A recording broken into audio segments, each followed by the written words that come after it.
राधे राधे। जय श्री कृष्णा।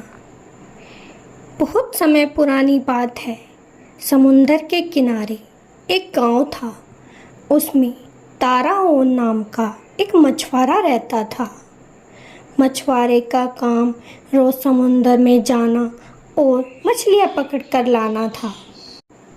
वह रोज अपनी नाव लेकर समुंदर में चला जाता और बहुत सारी मछलियां पकड़कर ले आता। उन्हें बेचकर वह अपनी जिंदगी चला रहा था। ऐसे ही बहुत समय बीत गया। एक दिन की बात है। ताराओं मछुआरा मछलियां पकड़ने समुंदर में गया हुआ था। उसने जाल फेंका तो उसमें उस दिन मछलियों के साथ साथ एक सांप भी फंसकर आ गया। जैसे ही उसने जाल को ऊपर खींचा तो उसमें एक सांप था, लेकिन वह सांप कोई मामूली सांप नहीं था।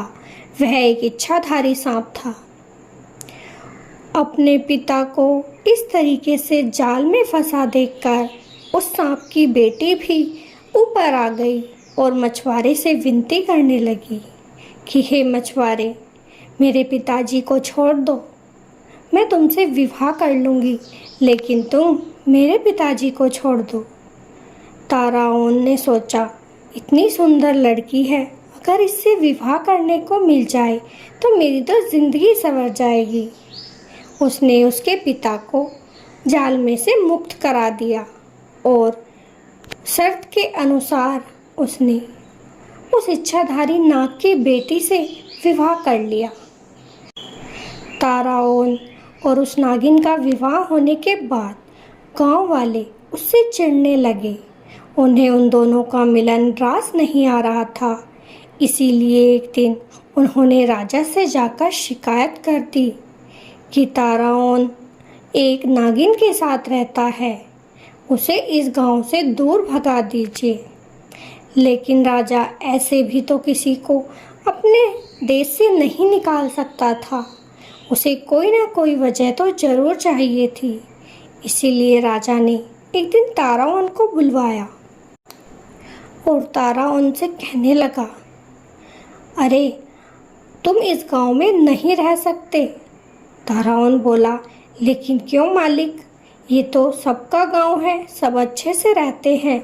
मैंने ऐसा क्या अपराध कर दिया जो आप मुझे इस गांव से निकाल रहे हो। राजा ने कहा, तुमने एक नागिन से विवाह किया है और नागिन मनुष्य का मिलन कभी नहीं हो सकता, इसीलिए तुम्हें यहाँ से निकलना पड़ेगा। लेकिन ताराओं जिद कर बैठा, नहीं मालिक, वो मेरी पत्नी है और मैं अपनी पत्नी को नहीं छोड़ सकता। तब राजा ने सोचा कि ऐसे अपनी प्रजा को निकालना अच्छी बात नहीं है, कोई ना कोई उपाय तो निकालना पड़ेगा। तब राजा ने कहा, ठीक है ताराओं, अगर तुम इस गांव में रहना चाहते हो तो तुम्हें एक शर्त पूरी करनी पड़ेगी। ताराओं बोला, ठीक है मालिक, बताइए क्या शर्त है। तब राजा ने कहा, तुम्हें हमारे मुर्गे के साथ युद्ध करना पड़ेगा। अगर तुम जीत गए तो तुम इस गांव में रहोगे और अगर हम जीत गए तो हम इस गांव में रहेंगे। ताराओं डर गया। वह अपने घर गया, बड़ा उदास बैठा हुआ था। उसकी पत्नी ने पूछा, क्या हुआ प्रिय, क्यों चिंतित हो। तब ताराओं ने सारी बात अपनी पत्नी को बता दी। पत्नी बोली, चिंता मत करो, मैं इसका उपाय कर देती हूँ। वह अपने घर गई और अपने पिता से एक शक्तिशाली मुर्गा ले आई और अपने पति को लाकर दे दिया। अगले ही दिन ताराओं ने अपने मुर्गे को राजा के मुर्गे के साथ लड़वा दिया। उसमें ताराओं का मुर्गा ही जीत गया। अब तो ताराओं बड़ा खुश था, लेकिन राजा अभी हार नहीं माना था।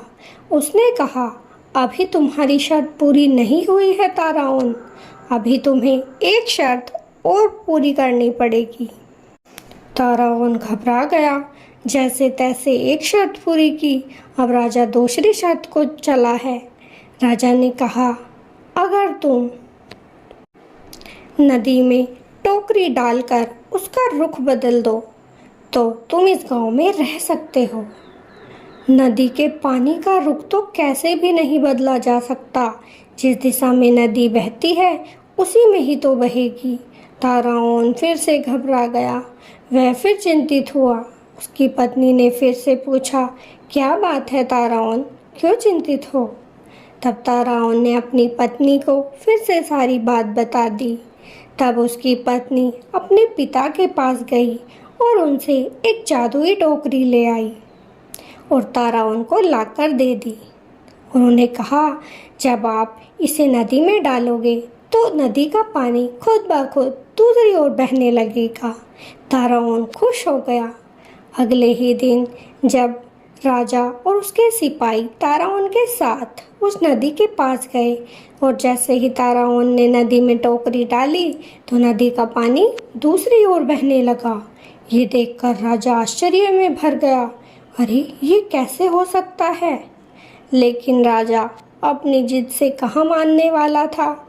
उसने कहा, ताराओन, तुम्हें इस गांव में रहने के लिए एक शर्त और पूरी करनी होगी।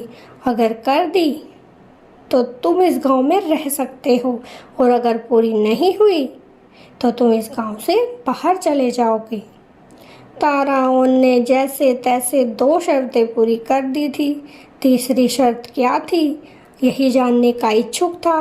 राजा ने कहा, तुम्हें हमारे साथ युद्ध करना पड़ेगा।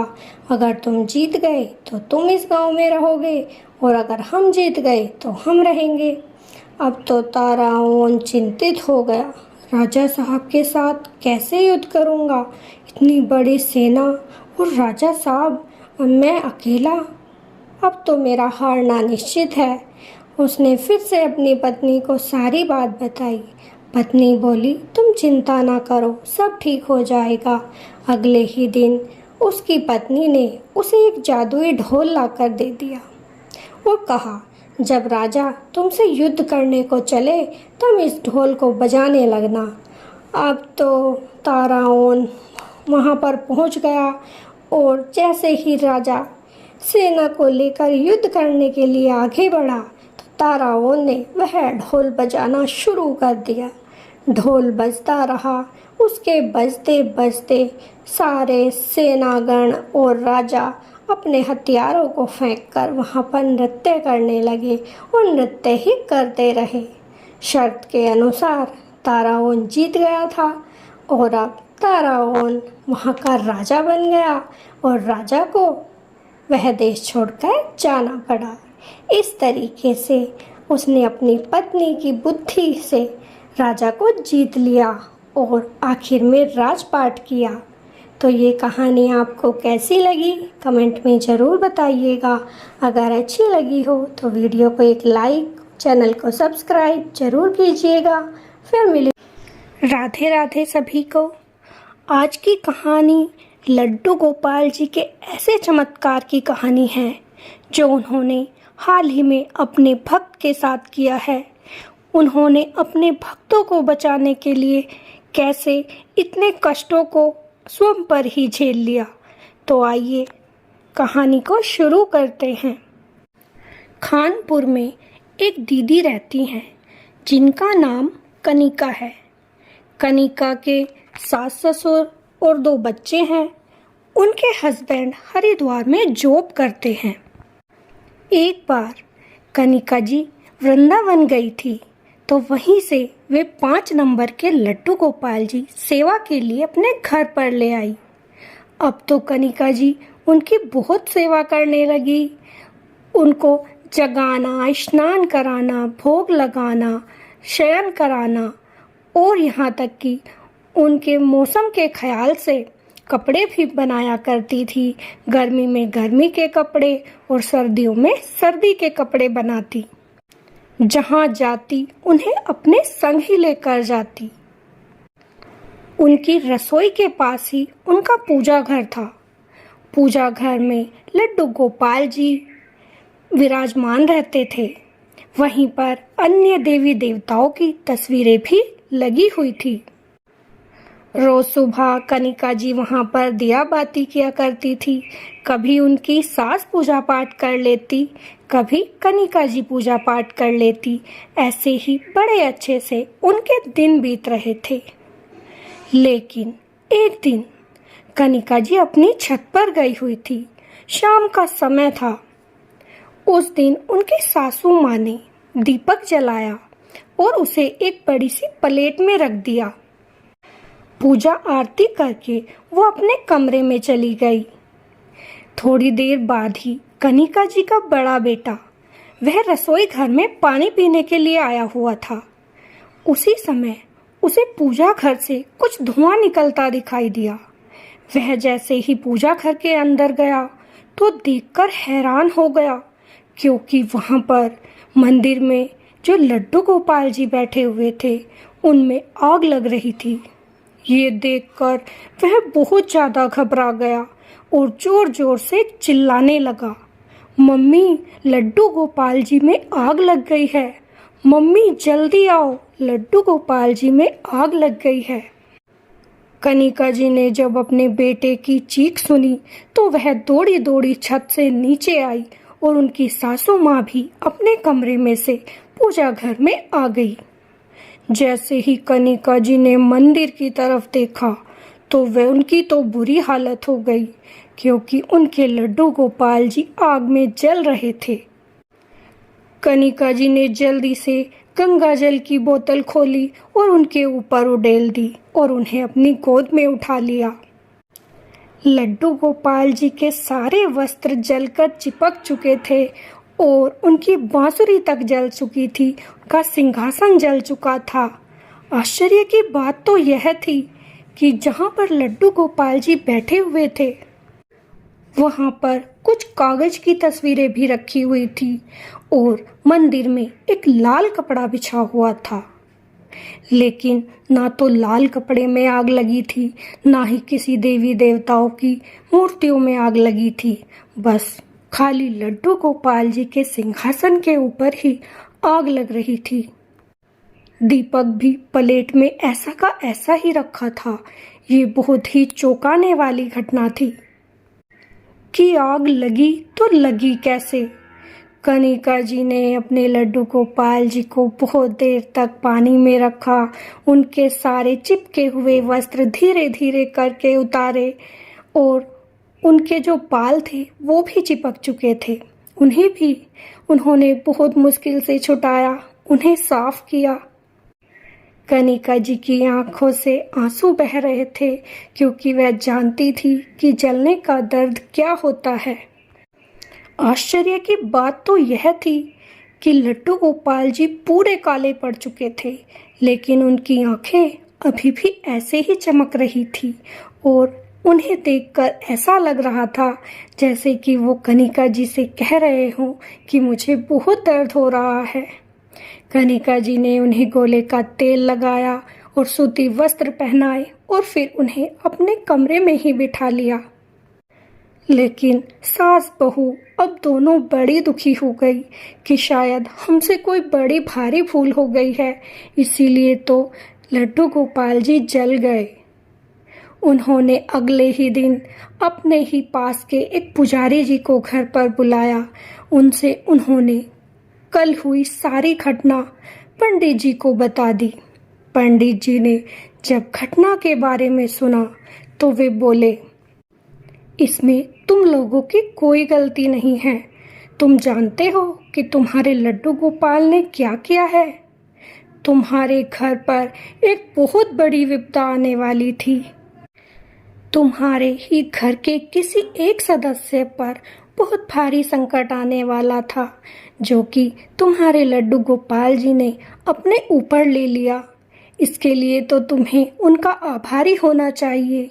इसमें तुम्हारी कोई गलती नहीं है। तुम्हारी पूजा पाठ से प्रभु खुश हैं, तभी उन्होंने तुम्हारे संकटों को खुद पर झेल लिया। इतना सुनना था कि कनिका जी की हालत खराब हो गई कि मेरे लड्डू गोपाल ने हमें बचाने के लिए अपने आप इतना ज़्यादा कष्ट झेला कि वो पूरे के पूरे आग में जल गए। अगर इंसान की एक उंगली जल जाती है तो उसे कितनी तकलीफ होती है। मेरे लड्डू बाबू तो पूरे ही जल गए, उन्हें कितनी तकलीफ हुई होगी, वो कैसे तड़प रहे होंगे। यही सोचकर कनिका जी की आंखें भर रही थी। लेकिन भक्तों, ये तो बात सत्य है कि जब हम प्रभु में अपनी सच्ची लगन और आस्था रखते हैं तो वो हम पर कोई विपदा नहीं आने देते और उसे स्वयं ही झेल लेते हैं, चाहे वह कितनी भी बड़ी कठिनाई क्यों ना हो, उसे बहुत छोटा कर देते हैं। यही सब उनके साथ भी हुआ। उस दिन से कनिका जी की आस्था उनमें और भी ज़्यादा बढ़ गई और वो पूजा पाठ भी बहुत ध्यान से करने लगी कि कहीं कोई गलती ना हो जाए और फिर से मंदिर में आग ना लग जाए। उस दिन से उनके घर में सभी लड्डू गोपाल जी को बहुत प्रेम करते हैं और अब उनका वे हद से ज़्यादा ध्यान रखते हैं। उनकी कृपा उनके परिवार पर यूं ही बरसती रहे। तो आप लोगों को हमारे लड्डू गोपाल जी का ये प्यारा सा चमत्कार कैसा लगा, हमें कमेंट में ज़रूर बताइएगा। अगर आपको ये कहानी अच्छी लगी हो तो हमारी वीडियो को लाइक ज़रूर कीजिएगा और साथ ही साथ शेयर भी कीजिएगा। फिर मिलेंगे। राधे राधे, जय श्री कृष्णा।